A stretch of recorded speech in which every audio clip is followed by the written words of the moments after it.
Let's turn your clips from this to this.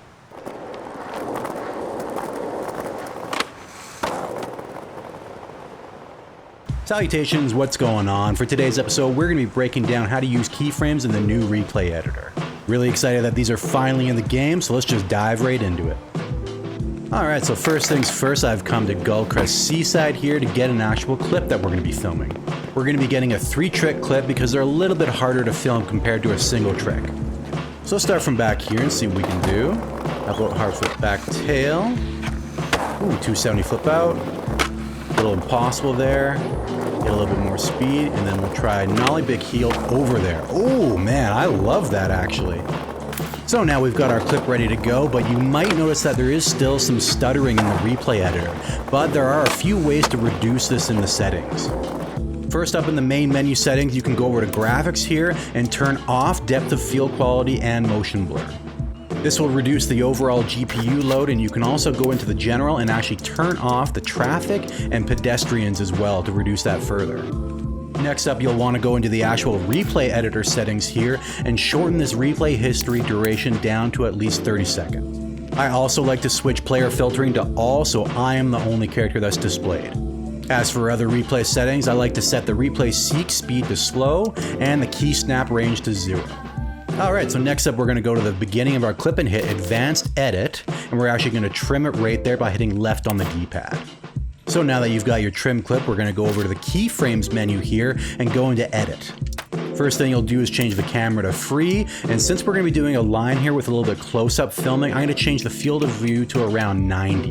You can go a little bit higher than that if you want for a more fisheye lens. It's all just personal. So we can confirm those settings, and now we're ready to put in some keyframes. So the best tip I can give you for using keyframes is to space them out equally along the timeline. There is some jankiness with the camera movement if you put keyframes too close together.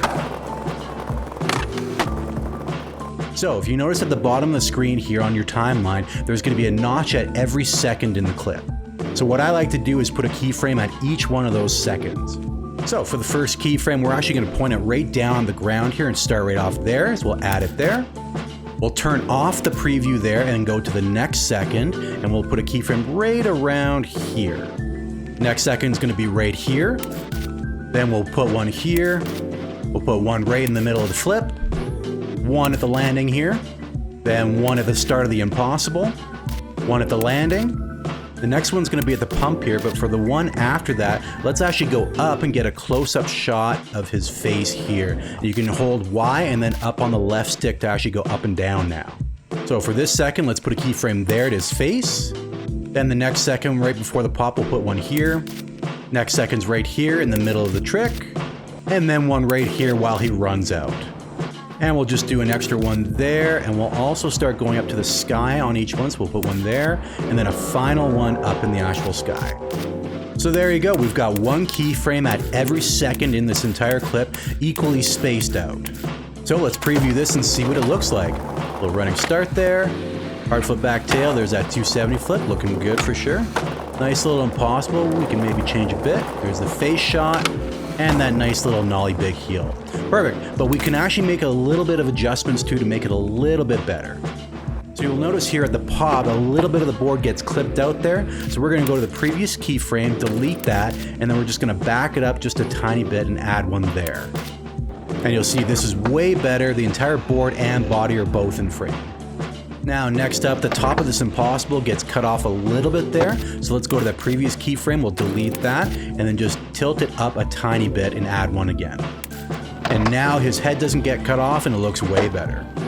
And finally at the nollie big heel, that board gets cut off a little bit and his head. So let's go back to that previous one, we'll delete that and just back away a tiny bit there and put another one in. So this looks way better now, but his head still gets cut off a little bit. So let's go to this landing keyframe, we'll delete that, and then we'll just tilt it up a tiny bit as well.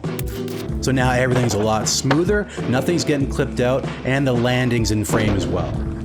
Alright, so let's check out the full clip now. There's that hard flip back tail, 270 flip out, love it. An impossible, so good to have these in the game finally. Little face shot.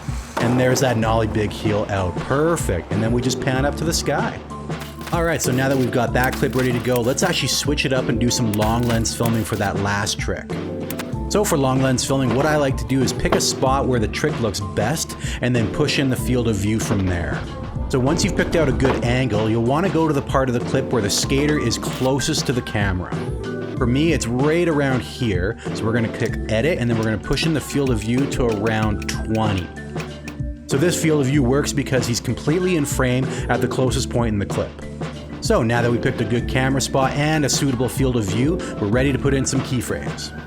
So for long lens filming, I'm actually going to put in a keyframe at every half second instead of 1 second. The first one's going to be here, second one there, next here, next one here, and another, and so on, and so forth. Another one right at the pop, one in the air, one at the landing, and a few riding away. Alright, so now we've got our keyframes in place, so let's check out the full clip. And coming in for the nollie big heel. Nice! Stuttering's a little gross for sure, but I'll take it. And we can do some slow motion as well with the right trigger. Ooh, nice. I dig that for sure. Alright, so that's going to be it for this episode. If you've got any good tips or tricks for filming or using keyframes, definitely let me know down in the comments.